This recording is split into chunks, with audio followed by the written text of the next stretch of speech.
morning, everyone. I am Shivani Singh, and today I will be presenting on the topic political executive and civil servant relationship. In any democracy, governance depends upon two important pillars the political executive, meaning the elected leaders, like ministers, and the civil servants, who are permanent administrative officials.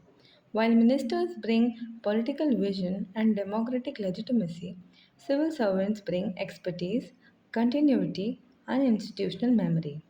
Their relationship is essential for governance, but it is also marked by both cooperation and conflict.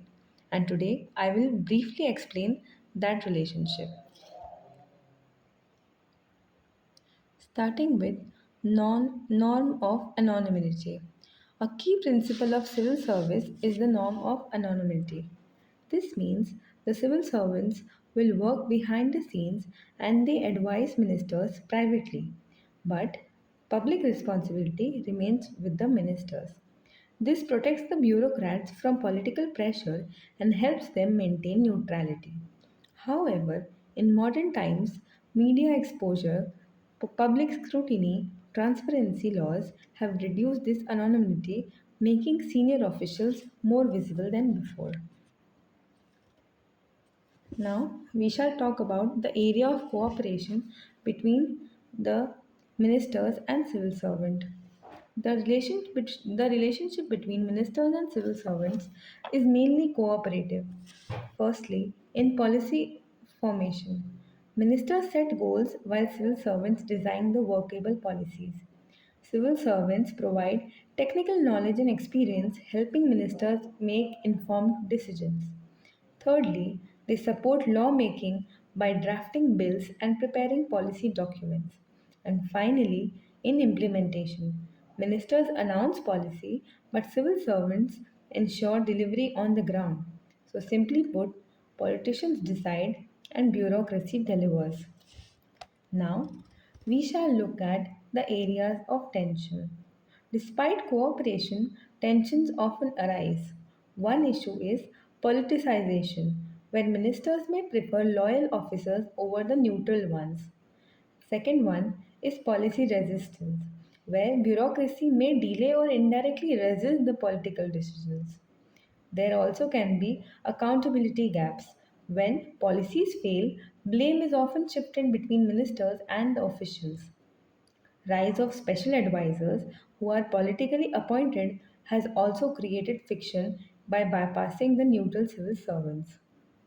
These tensions show us that relationship is not always smooth, but it is filled with ups and downs. Mechanism of control.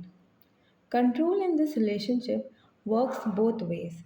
Civil servants influence ministers through expert advice, institutional memory, and control over information flow. Their experience allows them to shape policy discussions significantly. At the same time, ministers hold greater formal power.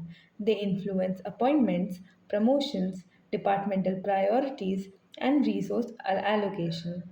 They can also appoint special advisors and use performance reviews to maintain control over senior officials. So, while civil servants have administrative influence, ministers hold final political authority. Here, mechanism of control for the ministers are given, and the previous slide was talking about mechanism of control used by the civil servants. Now, we shall look at the comparative analysis between different countries and their civil service system. If we compare different countries, we see that there are different models. Britain emphasizes on neutrality and anonymity. France follows a more technocratic administrative system. Germany combines bureaucracy with strong rule of law framework.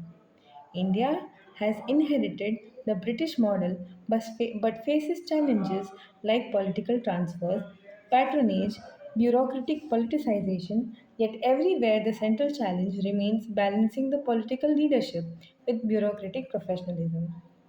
So, in conclusion, I would like to say that The relationship between political executive and civil servants is central to democratic governance.